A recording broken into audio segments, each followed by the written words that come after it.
ગુજરાતના કયા શાસકને ગુજરાતના અશોક તરીકે ઓળખવામાં આવે છે? કુમારપાળ.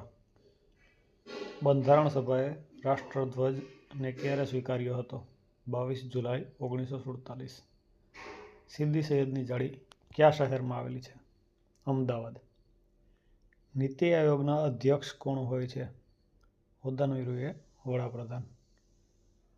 ગુજરાતમાં સૌથી મોટો વનસ્પતિ ઉદ્યાન ક્યાં આવેલો છે? વઘઈ, ડાંગ જિલ્લો. ગરીબી હટાવો સૂત્ર કઈ પંચવર્ષીય યોજના દરમિયાન આપવામાં આવ્યું હતું? 5મી પંચવર્ષીય યોજના. પૃથ્વી પોતાની ધરી પર કઈ દિશામાં ફરે છે? પશ્ચિમથી પૂર્વ. રાષ્ટ્રીય પંચાયત રાજ દિવસ ક્યારે ઉજવવામાં આવે છે? 24 એપ્રિલ. માનવ શરીરમાં લોહી શુદ્ધ કરવાનું કાર્ય કયું અંગ કરે છે? કિડની. વંદે માતરમ ગીતના રચયિતા કોણ છે? બંકિમચંદ્ર ચટ્ટોપાધ્યાય.